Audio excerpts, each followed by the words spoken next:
নমস্কার, রেশ ক্রিয়েশনে আপনাদের সবাইকে স্বাগত। আজকে বাঙালির একটি প্রিয় খাবারের রেসিপি নিয়ে এসেছি, চিংড়ি মাছের মালাইকারি। তার জন্য এখানে আমি 8 পিস চিংড়ি মাছ নিয়ে নিয়েছি।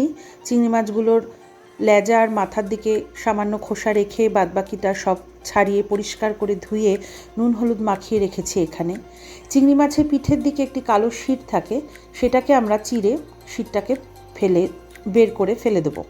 এই শিটটা খুবই ক্ষতিকর। এবারে আমি কাঠের এখানে কতগুলো স্কিওয়ার নেব। আপনাদের বাড়িতে যদি স্কিওয়ার না থাকে আপনারা যে কোনো লম্বা ধরনের কাঠি এখানে ভালো করে পরিষ্কার করে ব্যবহার করতে পারেন।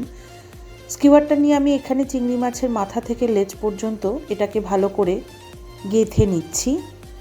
এর ফলে চিংড়ি মাছগুলো ভাজার ফলে গুটিয়ে যাবে না, এরকম সোজা সোজাই থাকবে। দেখুন আমি এখানে সবকটা চিংড়ি মাছেই স্কিওয়ারটা লাগিয়ে নিয়েছি। এবারে গ্রেভির জন্য এখানে আমি নিয়ে নিচ্ছি মাঝারি সাইজের একটি পেঁয়াজ, এক টুকরো আদা, কটা কাঁচা লঙ্কা, টমেটো আর কয়েক কুচি রসুন। এবার এগুলোকে আমি সব একসাথে একটি মিক্সির মধ্যে দিয়ে পেস্ট করে নেব। তার জন্য এখানে আমি পেঁয়াজগুলোকে কুচি কুচি করে কেটে নিয়ে রসুনগুলোকে আমি একটু থেতো করে নিয়েছি, আদাটাকেও আমি এখানে থেতো করে দিয়ে দিচ্ছি যাতে এখানে পেস্টটা স্মুথ ভালোভাবে হয়ে যায়, কোনো রকম গোটা কিছু না থেকে যায়। টমেটোটাকে ডুমো ডুমো করে কেটে নিয়েছি আর কাঁচা লঙ্কাগুলোকে এখানে আমি গোটা দিয়ে দিচ্ছি। আমি এখানে 5 থেকে 6টা কাঁচা লঙ্কা নিয়েছি, আপনারা আপনাদের ঝালের টেস্ট অনুযায়ী আপনারা লঙ্কা দেবেন।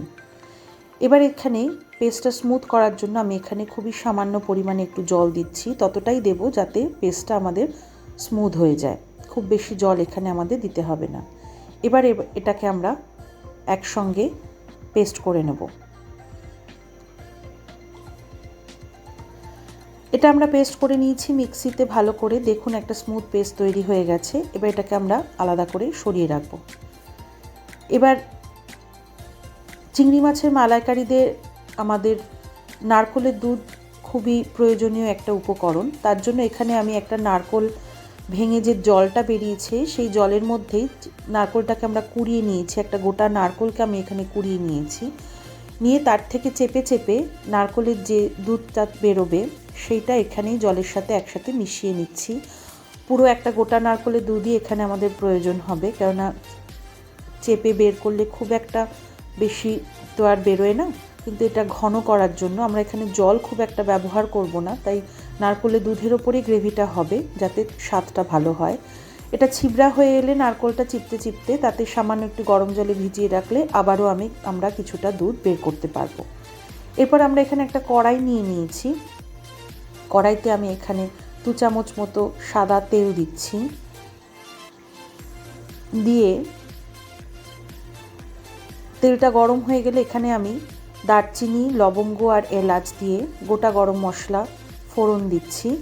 দিয়ে আমি এখানে আমাদের যে পেঁয়াজ টমেটোর পেস্টটা বানিয়ে রেখেছিলাম সেই পেস্টটা আমরা এখানে এবারে দিয়ে দেব।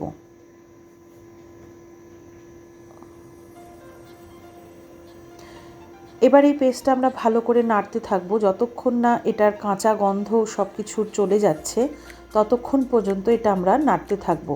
নাড়তে নাড়তে দেখবেন এটার রঙটাও চেঞ্জ হয়ে আসবে এবং সাইড থেকে তেল ছাড়তে শুরু করবে। তখন বোঝা যাবে এইটা আমাদের কষানো হয়ে গেছে। এটা ভালো করে নাড়াচাড়া করে কষিয়ে নিয়ে আমরা একটি পাত্রে এটাকে তুলে রাখবো। এবার আমরা চিংড়ি মাছটাকে ভেজে নেব। আমি এখানে পরে ভাজছি, আপনারা চিংড়ি মাছটাকে আগেও ভেজে নিতে পারেন। সামান্য তেলে চিংড়ি মাছটাকে উল্টে পাল্টে ভালো করে ভেজে নিয়ে সেই তেলেই আপনারা আবার তার মধ্যেই আরেকটু তেল দিয়ে আপনারা গ্রেভিটা তৈরি করতে পারেন। আমরা চিংড়ি মাছটা এখানে পরে ভেজে নিচ্ছি। এক এক করে আমরা চিংড়ি মাছটা এখানে দিয়ে দেব।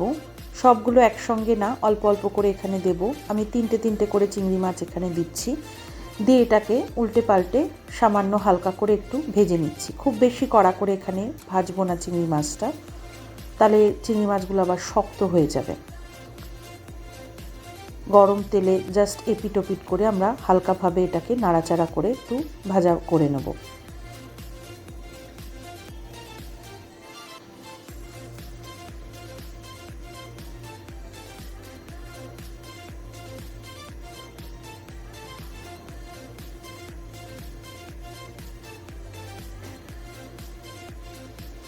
দেখুন 2 পিঠ উল্টে দিয়েছি,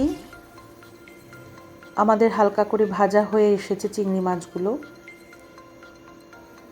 এবার আমরা চিংড়ি মাছগুলোকে এক এক করে তুলে নেব। দেখুন আমাদের চিংড়ি মাছগুলো ভাজা হয়ে গেছে, আমরা চিংড়ি মাছগুলোকে তুলে নিয়েছি। এবার আবার আমরা এটাতে কষাটা দিয়ে দিচ্ছি, যে একটু তেল ছিল তার মধ্যে কষিয়ে রাখা মশলাটা এতে দিয়ে দিচ্ছি। আর এতে এবারে ঢেলে দিচ্ছি নারকোলের যে দুধটা আমরা বের করে তৈরি করে রেখেছিলাম, সেইটা নারকোলের জল এবং দুধ সমেত সেইটা এখানে আমরা ঢেলে দিলাম। দেখুন কি সুন্দর একটা রং এসছে। এবার এটা আমরা ভালো করে নাড়াচাড়া করে মিশিয়ে নেব।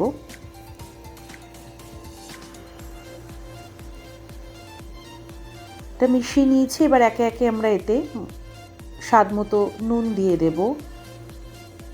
মনে রাখবেন চিংড়ি মাছ ভাজাতেও আমাদের নুন ছিল, তাই নুনটা স্বাদ মতো পরিমাণ মতো দিতে হবে। আর দিচ্ছি এখানে হাফ চামচ মতো হলুদ গুঁড়ো। কাঁচা লঙ্কা দিয়েছি বলে এখানে আমি খুব বেশি লঙ্কা গুঁড়ো দেব না, তো এখানে হাফ চামচ মতো লঙ্কা গুঁড়ো দিয়ে দিচ্ছি। আপনারা যদি যে যেরকম ঝাল খান সেই পরিমাণ মতো লঙ্কা দেবেন।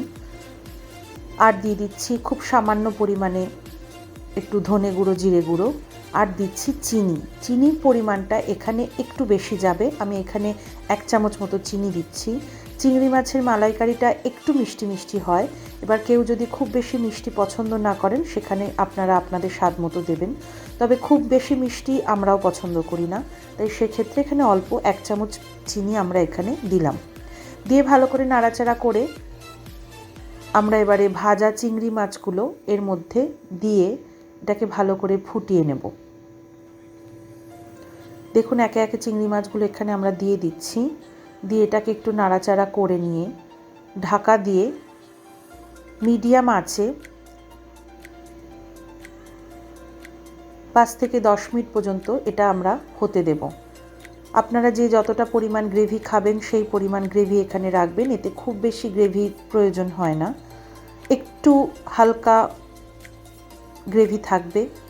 একদম মাখো মাখো হয়ে যাবে না, আবার খুব বেশি ঝোল ঝোল মতোও থাকবে না, সেরকম মতো এখানে আমরা গ্রেভিটাকে করে নেব।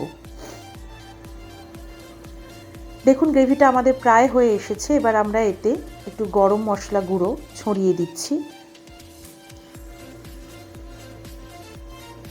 গ্রেভিটা এবারে টানে টানে চলে এসেছে। এটা ঢাকা দিয়ে একদম লো ফ্লেমে আমরা আরও 1 মিনিট মতো রাখবো, যাতে গরম মশলার গন্ধটা ভালো করে মিশে যায়। দেখুন গ্রেভিটা এবার সুন্দর করে হয়ে এসেছে, না বেশি ঝোল ঝোল আছে, না বেশি মাখো হয়ে গেছে। এবার আমরা গ্যাসটা বন্ধ করে দিচ্ছি। আর এখানে সার্ভিং প্লেটে আমরা সার্ভ করে দিচ্ছি বাঙালির প্রিয় একটি রেসিপি, চিংড়ি মাছের মালাইকারি। যদি আপনাদের এই রেসিপিটা ভালো লেগে থাকে তাহলে অবশ্যই লাইক করবেন এবং আপনাদের সবার সাথে অবশ্যই শেয়ার করবেন। কমেন্ট বক্সে লিখবেন আপনাদের এটি কেমন লাগলো। আর যারা নতুন আমার চ্যানেলে, তারা অবশ্যই আমার চ্যানেলটিকে সাবস্ক্রাইব করবেন এবং বেল আইকনটি টিপে দেবেন, যাতে পরবর্তী রেসিপি শেয়ার করার সাথে সাথে আপনাদের কাছে নোটিফিকেশান চলে যায় আমার রেসিপিটি শেয়ার হয়েছে। ভালো থাকবেন, নমস্কার।